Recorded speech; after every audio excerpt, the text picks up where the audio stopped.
Hey, everybody, welcome back to Black Lotus Live, where we talk about all things strange and unusual in our panel. And unfortunately, we don't have Michael Roser with us tonight. He had an opportunity to spend some more time with his kids. And so, family first. So, Wild Trees will be here, but his computer is updating, of course.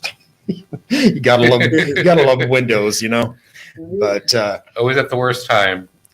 Anyway, we have Kimberly O'Connor. She's still here with us, though, and we are going to be talking to Dyana Schoenstadt here pretty shortly, and she was on our podcast, Paranormal News Network, with Ralph and I about a week ago, I think it was, and it was really an interesting discussion because she's gone through a little bit of hell.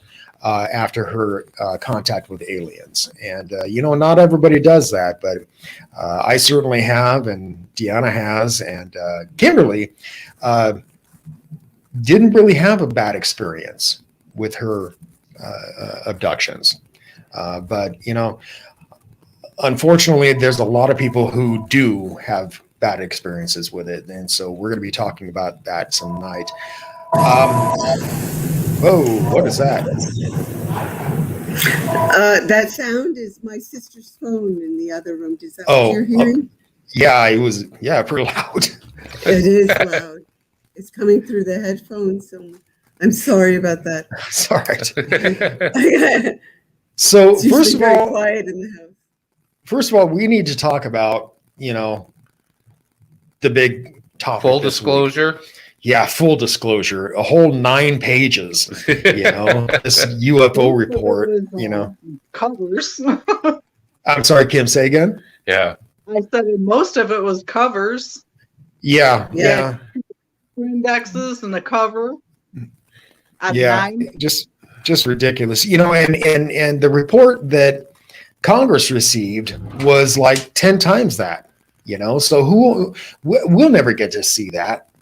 I don't think we'll ever get to see that. They evidently reported on 144 cases, and some sources are saying even more than that.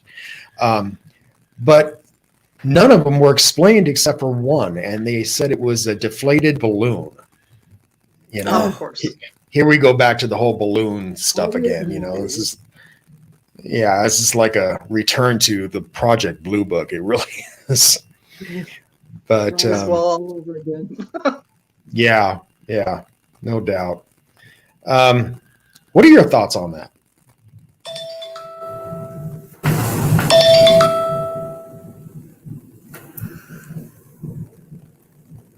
Sorry, my phone.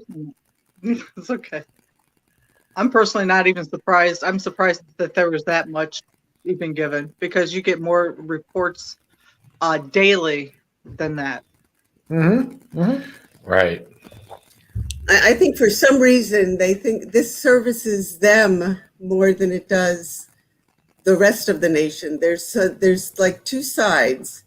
There's the sides that everybody knows what's going on. Everybody knows there's UAPs out there, and everyone inherently feels that we're getting ready to meet them.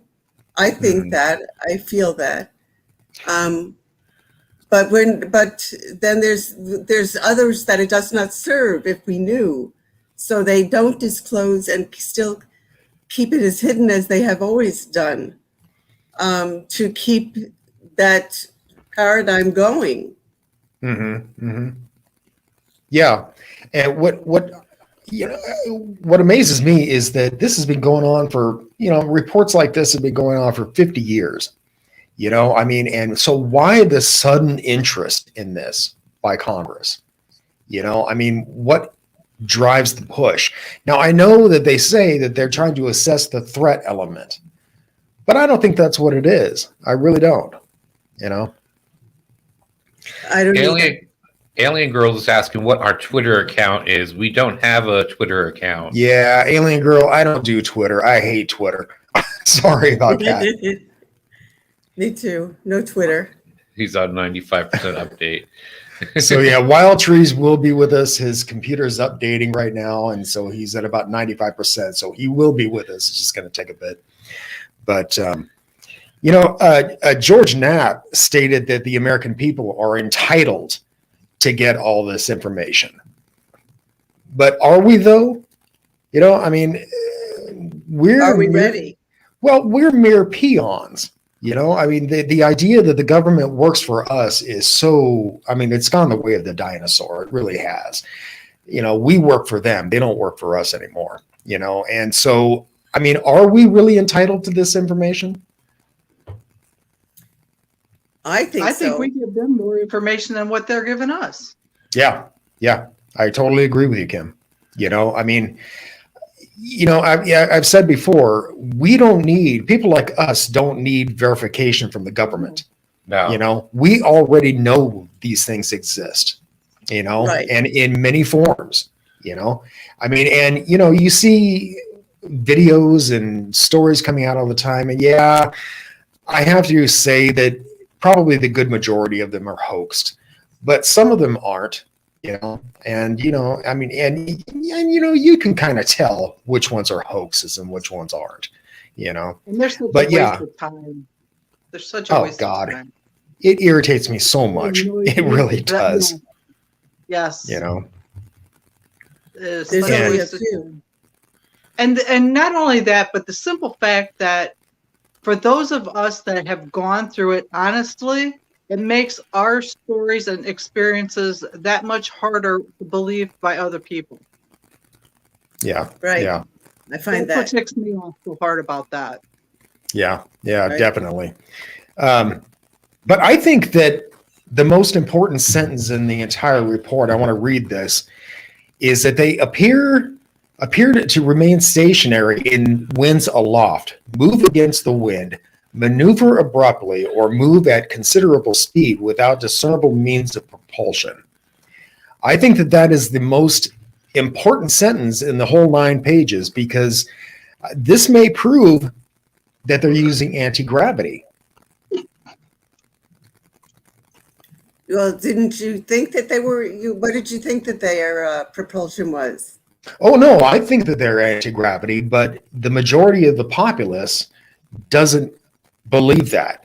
And for the government, and that's one of the things I appreciate about the report, is that at least this report is not making us look like crazies. Right. I mean, and it's bringing it to the forefront of mass consciousness, and that Right. People are seeing things, so, and it's not just Joe, Bob, and Huck out on a boat in the middle of a swamp somewhere. I mean, you may know people. I since I talk about it so much and I watch so many documentaries, I'm constantly available to the subject. It's come out now in my family and in my surroundings. Who else is having these experiences that are within my circle? Right. Seeing UFOs, large UFOs, and not being affected by it right now, kind of in denial that that's what happened, but it did happen to her. So there are people that are having experiences and not writing it, not sending it in, they're not reported. So can you imagine how many of us there are that are like that are not making any kind of public reports or Facebook reports or sure. Any kind of There's message? a lot. It's a lot of us. One of the biggest reasons that Ralph and I created Black Lotus in the first place was to let people know people who have experienced the paranormal, let them know that, they're not crazy and they're not alone. And so I think that that's extremely important. Place. And I think that that's exactly what's happening right now via this government report, is that people who have seen these things are keeping, probably a lot of them are keeping quiet about it, because they don't want to appear to be nuts. Yes. But I think that this report, this verification from the government, is verifying the fact that they're not crazy, that they are seeing something. So I think that that's one of the good things that did come out of this report, I think. Yeah, I think so too. There's got to be some positives to it. I think they're like to me. I see them as the whole lot of them as a figure of as a little child, and they're not grown up yet. They don't know how to communicate the truth. They don't know how to communicate yet, and they're not ready, and they're not believing what the truth is because they know that it's going to change, the paradigm of religion and every social aspect between us. It really will. And I wonder if that's why Congress has this more detailed report. Like I said, it's like 10 times bigger than our little 9 pages that we got. And I wonder if that's what they're doing. They're trying to assess what the impact would be on society, the world, actually. They get briefed as well on things. Yeah, I don't know.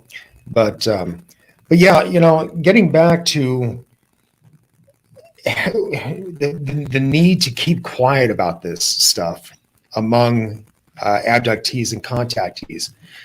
One of the things that I don't think is talked about enough is how this kind of contact affects some people.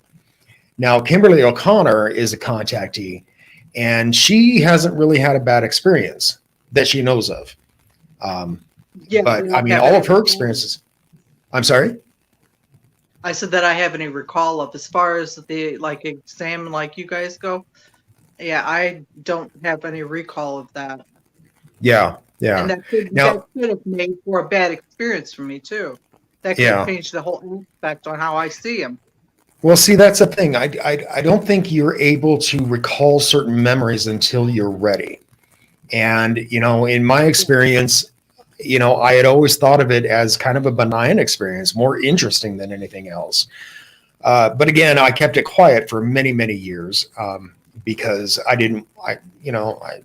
needed to command a modicum of respect among my employees. I couldn't have them thinking of me as a UFO crackpot, but I lost my train of thought. But yeah, so I mean, but eventually, I'm sorry, Kim. Go ahead, hon. I'm sorry. Oh, I was just going to say eventually, and it was about 1.5 years ago, I remembered the part of this whole thing where I was on the operating table. And the reason I remembered it is because it was triggered by a movie that Ralph and my wife and I were watching called The Fourth Kind. And it immediately just, I went a little crazy. And I mean, I couldn't, ever since then, I've been suffering from PTSD about it, Wow. It was really bad. So, hey, we got Wild Trees with us. Hey, what's up, Wild? Hey, you Wild made it. Trees. Hey, everybody. Damn you, Bill Gates.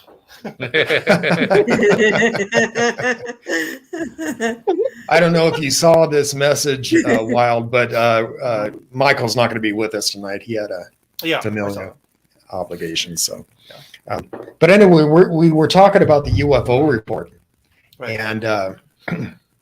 And what it revealed and what it did not reveal. It's more what it did not reveal. What are your thoughts on that, Wild?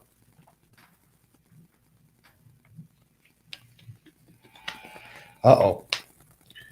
Computer's updated and now it's like frozen. He's doing for something else now. But anyway, getting back to what we were saying, so I think that a lot of us have suffered greatly because of the what has affected us because of these abductions. And so, Dyana, I'd kind of like to turn this over to you and tell us your story a little bit, and tell us what you went through afterward. Okay. I'll tell about the actual ET visitations that happened to me in that apartment when I was living with my father, and I was approximately 26, 27, 28 when they were happening. And it was all happening in this one apartment, and it never happened again or since, and it never happened before that. Other things, a lot of other things happened before this. But the ETs I'm thinking about, that I think you're thinking about, are the white grays. And what happened was, I was sleeping in bed and my hands were over the covers. Well, there were two fingers wrapped around each hand, that the feel of that skin on my hands will always be recorded in my brain. It was instantaneous. It was that feel, it was feeling skin that was unusual. And it was the two strange long fingers and nothing else. There must have been a third finger. And I'm assuming there was a third finger, but all I could feel were those two fingers on each hand. And I was being elevated upwards towards the ceiling. Before I reached the ceiling, I'm frozen on their faces. I didn't tell you that before. I was frozen on the hands first in my vision, and then I saw their faces up in the ceiling. They were looking down from the ceiling, and they were grays. They were gray whites. That's the color of the skin that it was to me. And I screamed before I reached the ceiling, and then the next thing I know, I'm in bed, and they were dissipating up into the ceiling. I saw the dissipation of them dissipating into the ceiling. This happened to me in that apartment over and over and over. And my father, who had a stroke, he was living with me. He had a massive stroke, and he was okay. But I had him in the bedroom, and in an alcove in the bedroom. He woke up several times when I screamed, and he saw one time they were still there in the ceiling, and he saw. So he was witness to, it wasn't just me having these things happen and nobody was there to collaborate, he was there. It wasn't like you were having a dream. It wasn't, yeah. And I kept saying, this is a dream, this is a dream, this is a dream. I kept saying that. Right. I was a performer in my work at the time. And so I was working odd hours. I was working till 2 or 4 in the morning sometimes. And so I was working odd hours. So I thought that it was my, that. I thought it was that. I thought it was anything that was happening in my life that it was making this happen. But then we had this other occurrence. Now that happened to me several times. The same thing, the fingers, the elevation, the feel of that skin, the faces. And I didn't feel threatened. I just was bothered that they were interrupting my, my rest. But there was other things that happened in that apartment, and I think that this should be brought up.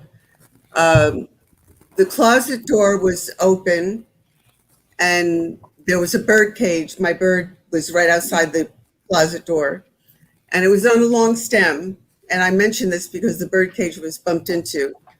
There was the sound of bells in the closet, so I thought maybe a cat got inside the apartment and was somehow in the closet.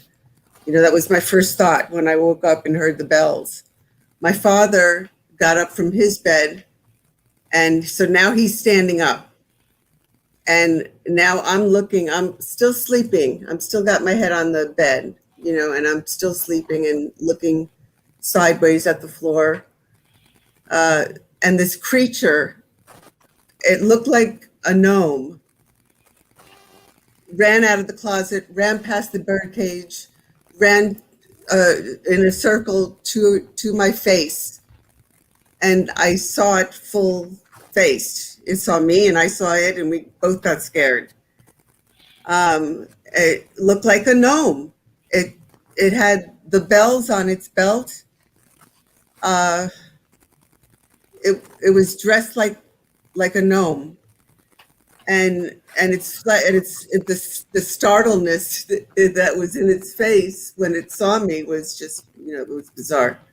And you then say that you say that it was dressed like a gnome, like the typical gnome with the pointy red hat and that kind of thing? Well, it didn't have the hat on. It didn't have that hat, or if it did, it was flopped in the back. Okay. It looked like it had short hair, but it had that chubby face, with a little bit of a beard, and it had the chubbiness, it was a short, chubby thing. Are you also saying that it seemed to be just as confused and scared as you were? Yes. Okay. Very much so. That is interesting, because I have read some accounts where people encounter really physical beings in their room, and a lot of times whatever's in their room is also just as confused looking as the person. So they're both like not really understanding what's happening. Right. Personally, I think what you encountered there was an elemental rather than an alien. People have recounted meeting up with fairies and that sort of thing, and certainly gnomes as well. And so I think that's what you probably encountered. So Did it only happen the one time? Only the one time with that creature, with that little guy. And my father and I both saw it, and the bird, of course, saw, because the bird was going crazy. We knew that it was hitting the bird cage because the bird cage was going back and forth, and its bells were going up. Yeah, animals are more sensitive anyhow. That bird was freaked out. And speaking of that, and speaking of an elemental, my first visitation was when I was 14 years old. And we were living on the ocean. It's where I heard that the ocean is a conduit. We were living, by the Bermuda Triangle. And that might be part of why I experienced what I experienced. But I had a dream, and in the dream I was drowning. I was having a nightmare. And I woke up in a sudden breath, like knowing that I might have just died, suffocating. I felt like I had been suffocating. And this figure was walking in the door. It was a large room, and the figure was walking in the door towards a painting that was on an easel.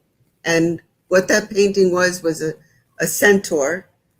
It was a Renoir, an imitation of a Renoir painting. And it was the centaur on the easel. It was going towards the easel, but I thought it was my brother Nace. So I kept talking to Nace, and it was not responding. And I had looked at the clock also as I was rubbing my eyes. I reached for the dog. The dog snapped at me and bit and ran off the bed and out of the room.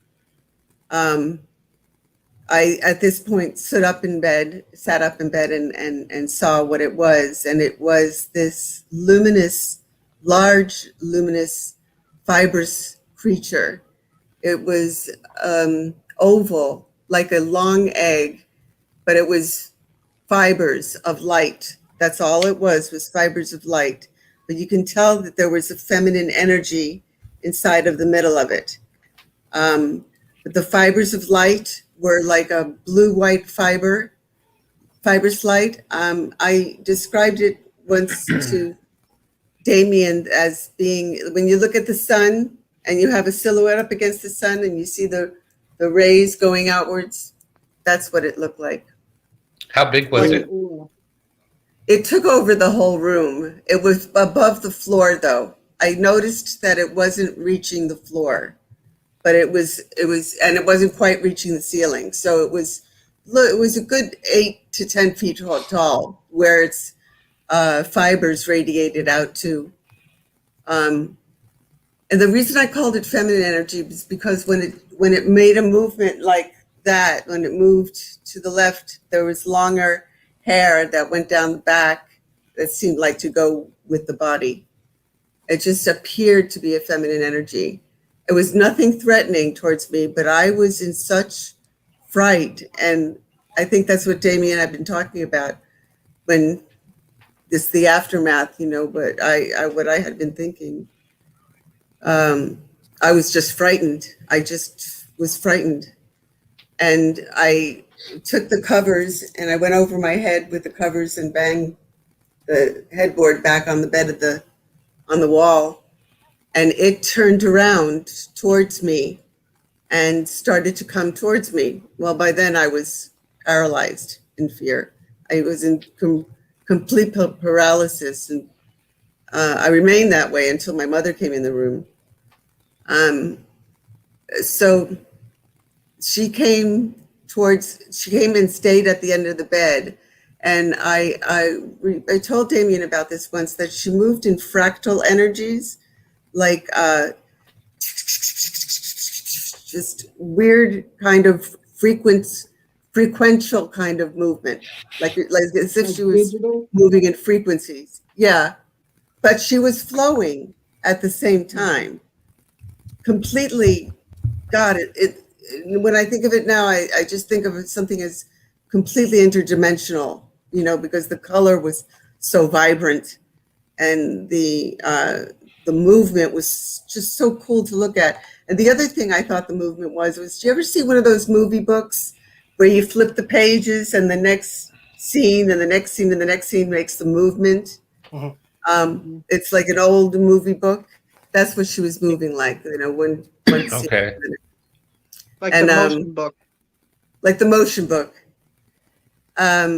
So she was at the foot of my bed, and at this point, I was feeling a lot of love and feelings like you get in a movie, where the love part comes, and everything is resolved. It was that way, but I couldn't unfreeze. I was frozen. I just could not unfreeze and respond to what love was coming from her. I was in a very confused state, and I remained that way.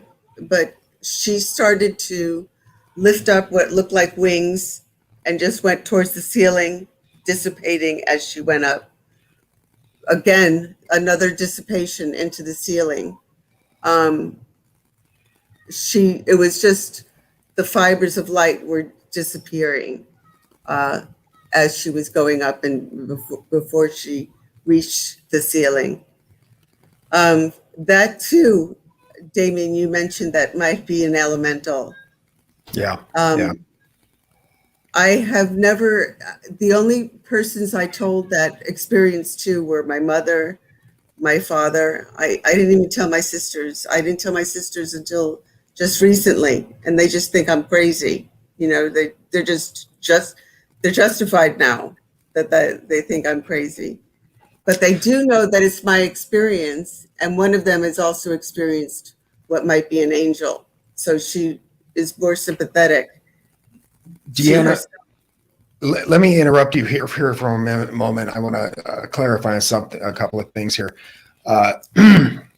Larry the Mac said, no Quincy. Yeah, he let us know that apparently he had the opportunity to spend some time with some extra time with his kids this weekend, and so he, family comes first. So, so yeah, he'll be back with us next week. Also, I want to point out something here. Wild Trees noted in the chat room. Can you guys subscribe to my channel? If you guys go to the description of this episode, you'll see all kinds of links there for all of our stuff, and including Kimberly O'Connor's group at Facebook and Wild Trees YouTube channel, and of course, all of the Black Lotus stuff. And hey, if you guys like what we're doing here, show us some love. And one of the first links there is Buy Me a Coffee. and you can go there, and for as little as $5, you can do a one-time donation, and every little dollar helps out, because this isn't cheap to do. So, but anyway, I'm sorry, Deanna. Please continue on. No, that was necessary to get out there. So the only thing that I was upset about at that moment was that I didn't take advantage of that moment in time, that I had 8 minutes there, because the clock said 5:30 when I first woke up, and then it said like 5:38 by the time she left. That's all I could move was my eyes. I couldn't move any part of my body. And I remained that way until my mother, like an hour and a half later, came into my room to wake me up. And when I told her the story, she thought that I was just blessed, that something came into the room to bless me. And Did she think it was an angel? yes, Okay. she did. She thought it was an angel come to bless me and my life. And I didn't see it that way, because I didn't know what I saw. I was blown away that whatever it was chose me to see. And I'd already had some paranormal experiences in my life, so it was like things were, it was bound to happen. Something like that was, something was supposed to appear to me at a young age, and that was it. I mean, there was other things too that appeared, but not only that one was like what you had called, Damien, an elemental being. I think that I did also look up Arcturians since we spoke. Mm-hmm. And I find that very interesting, that what they say about Arcturians.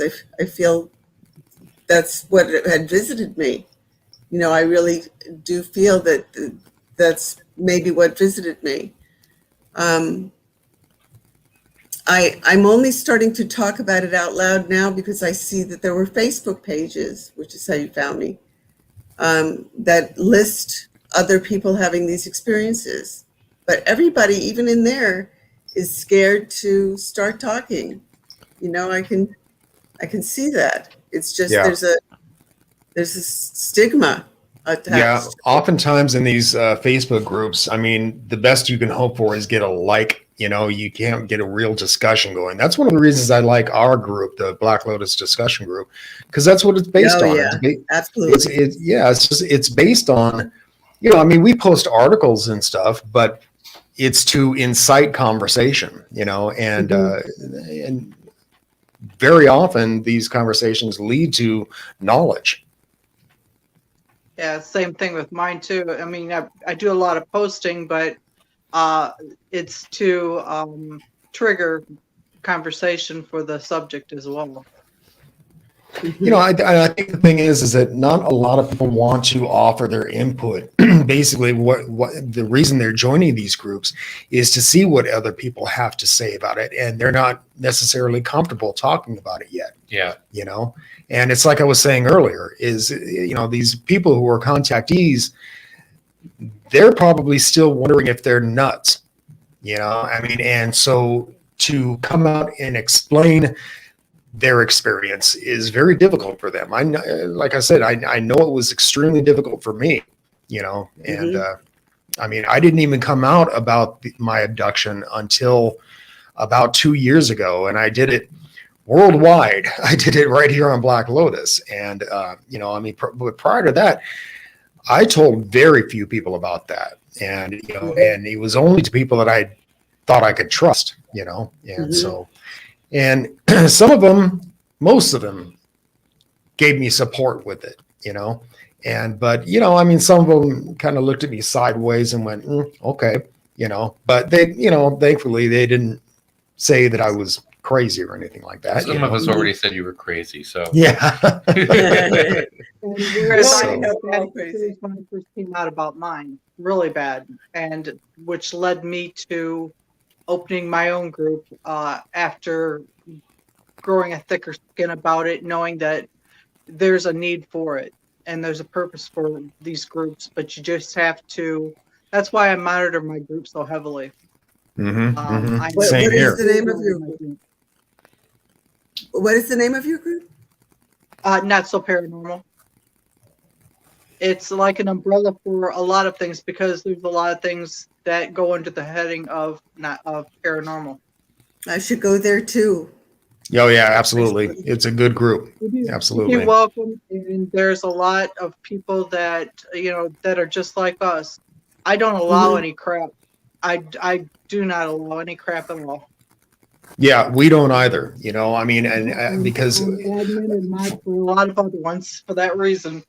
yeah, I noticed on one of the pages, I forget which one, I'm going to find it again. There's one guy that eggs us on with laughter, the laugh emoji. Those guys are on on my every- group. I don't allow it. Yeah, it's very upsetting. I challenged him one day, but you don't, that's not supposed to be in those groups. yeah, Right. we block people like that because there's no place for it in a group like this or in Kim's group. I mean, we're there for serious discussion. We want to learn, and This is a serious so- issue. Yes, it's very serious. I mean, there's so many people that have had this happen to them and are so afraid to come out. It's like rape. It's like something that it was an event that happened that might have induced some trauma. It's as simple as that, and then PTSD happens, and I've been diagnosed with PTSD for a long time because of all of the events that have happened to me. But the negative events that have happened as an occurrence after the fact, and I think that's what you were trying to get to, Damien. yeah. Maybe. I mean, there are a lot of people, myself included, and you too, Dyana, who after they remember this traumatic event, I mean, oftentimes they consider suicide. I know I have, and you did try to commit suicide a couple of times. Yes, Is that correct? Yes, two times. Once when I was 21, and again when I was 50. And you told me that one of these attempts left you crippled. Yeah, the one when I was 50. Wow. The one when I was 21 just left me more wild. But the one that happened when I was 50, there was a massive seizure that ensued from the amount of pills that I had taken. I'd taken like 300, pills. I was quite serious, and I was locked in a room, in a hotel room. I mean, I was far away, so that nobody knew where I was except the hotel manager. I partied before I did the deed. I went outside and I had a glass of wine. I didn't want to have more than a glass because I thought if I got more than a glass, I would get sick. And so I didn't do more than a glass, and I came inside and I locked the door and I did my deed.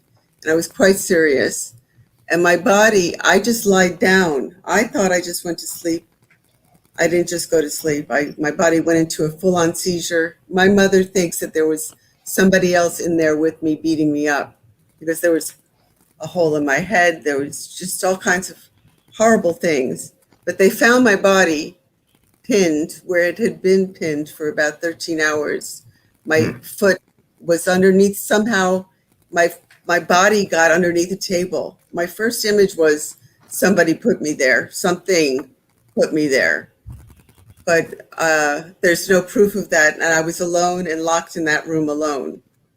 But that's how they found me. They found me underneath this very strong table, pinned where I had been pinned for hours. And that really killed my perennial, my nerves down my legs. And I do have use of my legs now. I'm doing a lot of physical therapy. I work with a frequency healing unit called the Healy. That Healy is really working wonders on me. I'm using it right now. I essentially have no pain because of the Healy. So I'm doing a lot of the frequency healing. And but what happened was from the waist down, I lost a lot of control.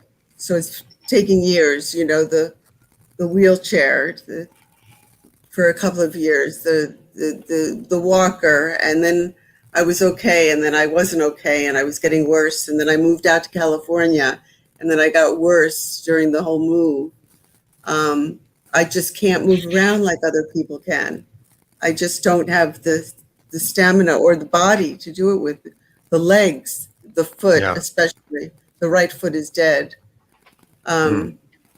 So I really go through quite a lot, and I'm expecting to have a surgery on the right foot in about 6 months. We'll see, but I'm hoping it's even sooner than that, you know, to get me out of this, you know, condition. You mentioned that your sisters kind of looked at you sideways when you told them about these events. How do they feel now? And are you getting any emotional support from your family? No, I am only getting support from my deceased mother, you know, who I'll tell you about that in a moment. But I do have every other kind of support from my sister, but that she won't support that. She just can't accept it. Yeah, she said, don't even associate my name with it. But that's because of the ETs, and she has a reputation to protect, you know. That's okay with me. But she's the one who had an episode with a few weeks ago. There was a knock on her door. Okay, so she just had that episode. She knows that there are paranormal things that happen. She experienced the knocking on her door just a few weeks ago. And it wasn't me, and there's nobody else in the house, and there's no dog, there's no animal. And she stayed frozen for the rest of the night from that one set of knocks that were hard knocks. She also has experienced, she's the one who experienced the angel. So she too. She's going through some of her own. Yes. But you know that even though they experience it, I over the years, anybody that would tell me about their paranormal experiences, I didn't sympathize. I looked at them like they were crazy. I just started coming out. You know, I'm like coming out of the closet now with my stories, the truth. You know, I'm at an age where I want to get wiser to what I've been experiencing, and I feel spiritual growth happening. And That's what I happens. feel it. Denial is fear. I love that. I love that part of it. I'm sorry, Kim, you said what? Denial? Denial is nothing more than fear. Oh, yes. Of Yeah. the truth. Mm-hmm. Kim, how about you? Do you have emotional support from your family about this? Yes, my daughter, my son-in-law, yeah, my kids, absolutely. My son, his girlfriend, they all support what I'm doing. As far as my sisters, I had 5 sisters. They all thought I was crazy. So, you know, my mom thought I was crazy.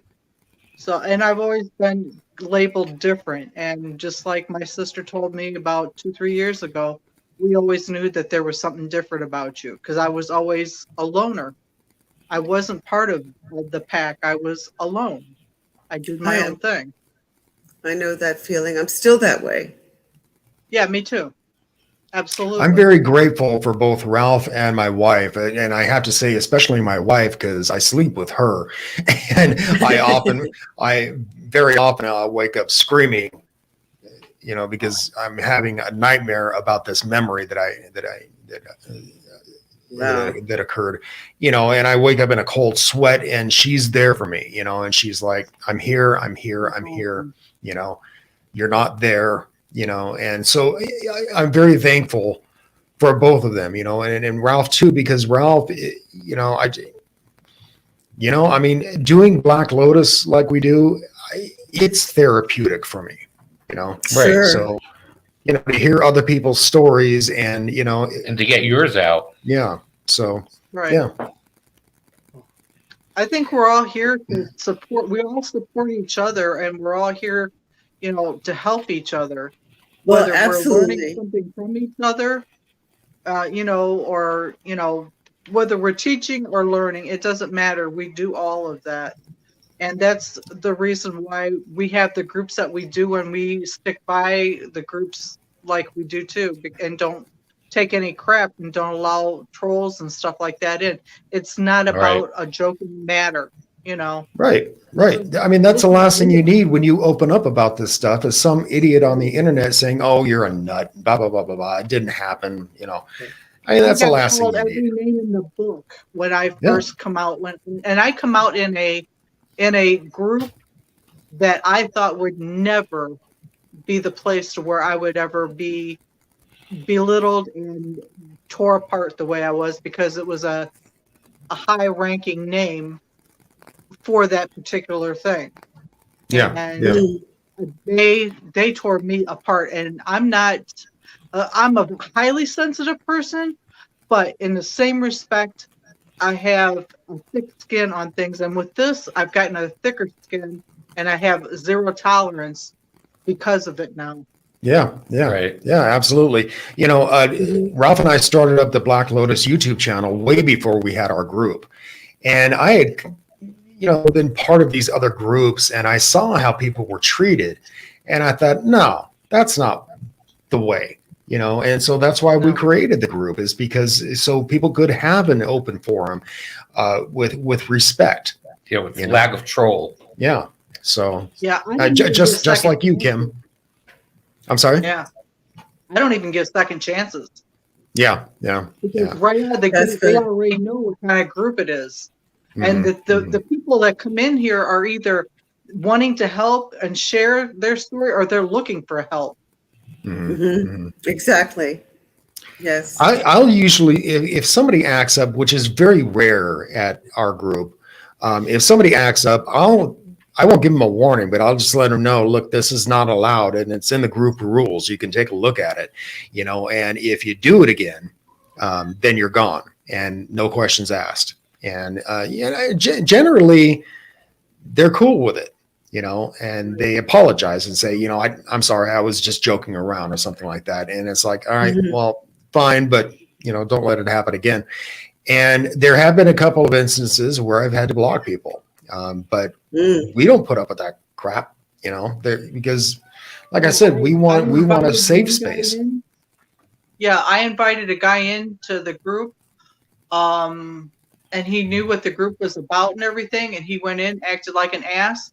I said, I invited you in, now I'm inviting you out. I'm opening the door, and you're going. I don't take it.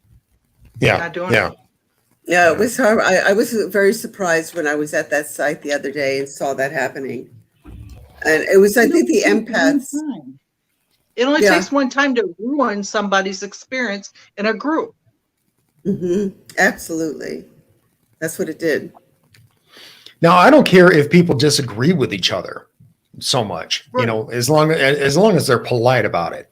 Like, for instance, if somebody posts something about Lou Elizondo or something like that, and somebody comes out and says, "Oh, that guy is just he's a shill for the government," and blah blah blah. I don't care about that as long as they're being polite to each other.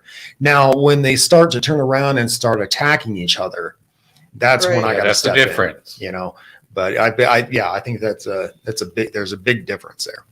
But when it comes to people who have experienced the paranormal and are opening up about it, possibly for the first time, again, the last thing they need is some idiot telling them that they're crazy or something like that. Because, I mean, most people already think that they're crazy because of this stuff, and like I said, the reason we created it is to make people know that they're not alone and they're not crazy, and they have support. I'm so happy to hear these words right now. The government didn't open up a lot more too. I'm sorry, Kim, you cut out. I didn't hear you. I said, I believe that's another reason why the government didn't come out with more than what they did. How's that? To leave you guessing. Whether are you crazy about this actually happening or what? They didn't really give you much more to go on. Yeah, yeah. Hey, with that in mind, while you weren't here when we were talking about the UFO report, I want to read this again and get your take on it from a scientific point of view. And I think it's one of the most important sentences in the entire report. It said, they appeared to remain stationary in winds aloft, move against the wind, maneuver abruptly, or move at a considerable speed without discernible means of propulsion. Isn't that admitting that these things are using anti-gravity? Yeah. I mean, I agree with you that. And then you take that statement and you couple it with a few other statements in there.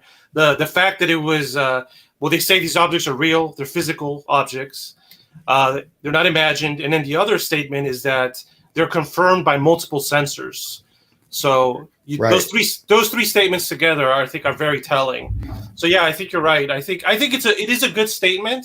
The whole thing's good, but I said this a while back. I think if the government's going to do disclosure, they're going to have to do it super slow, like a snail's pace. And I think this is what this is.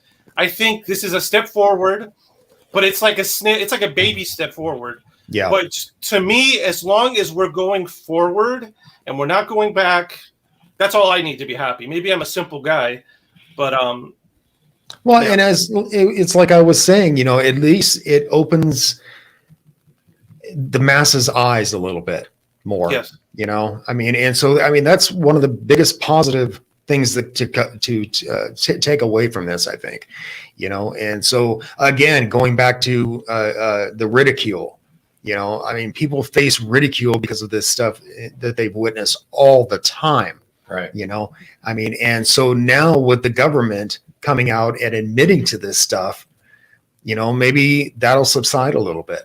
Well, I have an example. I have a friend who I started talking to him about UFOs several years ago. So he's a medical doctor, very technical guy, very intelligent about history, about science. And we used to get in really heavy debates about UFOs. He was like strictly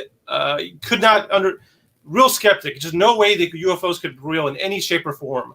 But because of this information, he even admitted to me, he was like, look, I'm sorry, when we used to discuss things, I was admittedly a lot harder on the subject, but he's open-minded now. So it is changing people's perceptions. People that are like super intelligent and were super skeptic, some of them are being changed, and that's good.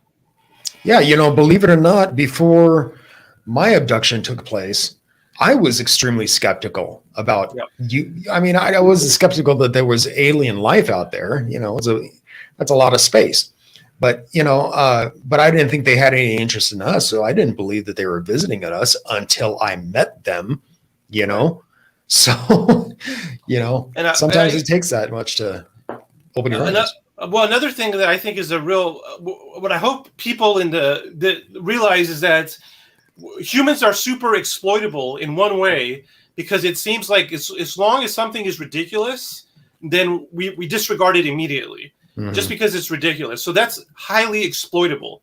So another military could do something illegal to us, or they could break a law, but as long as they make it look ridiculous, they know we're not going to take it seriously. We're not going to investigate it. And so that's a huge flaw.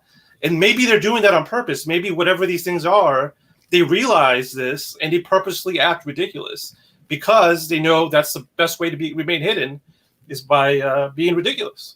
Yeah.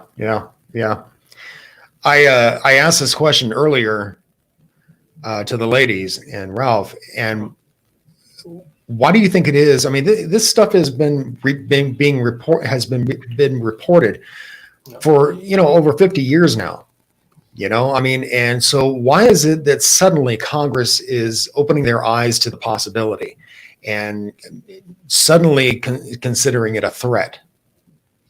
Okay, that's an interesting question because the way you're phrasing it is you're asking specifically Congress, and you're absolutely right. Congress, the people that make the laws in this country, they are now taking it seriously where they wouldn't in the past. Why are they doing that? That is a really good question. Oh man, well, I think because I think because the military personnel are talking about it and confirming it, whereas before, I'm not saying that military personnel are better than civilians, than you and I, but I think if you're a lawmaker that works for the government, you're going to take something more seriously if it's coming from another branch of the government. Mhm. So Right. if I had to guess, I think the reason why Congress is taking this seriously is because these reports are coming from another branch of the military who has sensitive cameras, sensitive equipment, and specialized training. That's Yeah. probably why. Yeah, I can't disagree with that at all. Yeah. But And there's people that's trying to get chairs in government just so they can open that whole thing up about Yeah. the UFO.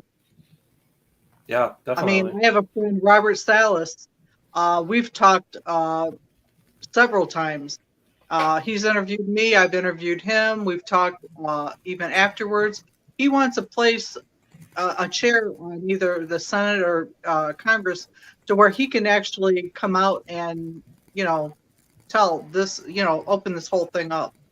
mhm, mhm. Mhm. Well, I know that the UAP task force has requested more money Yeah. for the investigations, and I'm interested to see if they're actually going to get it or not.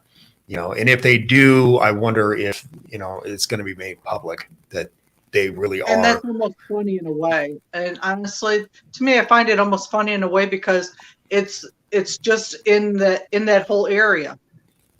Yeah, Why Yeah. do you need funding to find out what you already have?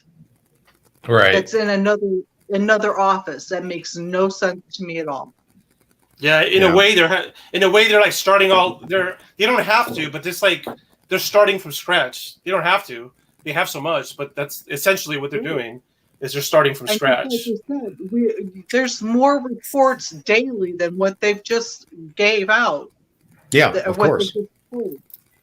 I did want to mention something that I'm excited. I think it might happen because Marco Rubio hinted that this might happen. What I'm excited about happening is that apparently Marco Rubio said that somebody might leak the full report, the 100-page report. It might get leaked. I was about to bring that up. They get leaks all the time, and if we ever needed a leak, this is the one. This is a leak, Uh-huh. So, So And that Anyway, there will be. I say again, Kim. I said, and that there will be because there, just like you said, there's always leaks, Yeah, and somebody's just dying to get this one out. yeah. I just wonder if we can trust it once it happens. If it's real or not. Oh, I think so. I think we can trust it. By That the would be time it almost gets there, more believable than the 9 pages we just got. Yeah. Mhm. Anyway, I think we're going to wrap it up for the night. But does anybody have Ralph? You've been kind of quiet. Do you have any last comments? Yeah, I want to agree with you on the whole report that it's what we expected. Yeah, I mean, from the yeah. very beginning. The only thing that does do good is that it is admitting that they don't know what it is, so they're making that official. I think that will help in the long run. Yeah. and I just But want to say, they're admitting that there's something. yeah, they're Right. admitting there's something, yeah. And I just wanted to say, I didn't get a chance to say hi, Diana, and thank you for being here. Oh, thank you, Wild Trees. Thank you, and thank you for listening to my stories. It's not all of them. There's a lot more. So Great. I hope I see you again. Yes. So I'm definitely. gonna go to your Facebook page, Kim. It's can you say for me again what it is? Not so paranormal. Not so paranormal. Okay. Yeah. Great group. Yeah. But Kim, do you have any last words? No, I'm just really glad that our guests showed, and we had a good time. Yeah. I mean, yeah. there's a lot that was Interesting. brought up. Yeah, very Mhm. interesting. Thank you. I like Well- what you do. I'd like to say too, Dyana, thank you for joining us. It was wonderful having you on our Paranormal News Network podcast last week. And it was great having you here. I mean, Oh, thank you. Your story is very interesting. Viewers, again, take a look at the description below and check out the links there. You know, I mean, we have links to Kimberly O'Connor's group at Facebook. We have a link there to Wild Tree's YouTube channel. And, you know, of course, there's all of our Black Lotus links there too, including our group at Facebook and our website and what else? Oh, Cup of and coffee. yeah, there's if you like what we do here, buy us a cup of coffee. Yeah. You can, there's a link there for buy me a coffee, and for as little as $5, you can do a one-time donation, and it would really, really help. So, and thanks in advance for that. But anyway, so we are going to get out of here. So until next time, keep thinking and question everything. Peace. Absolutely.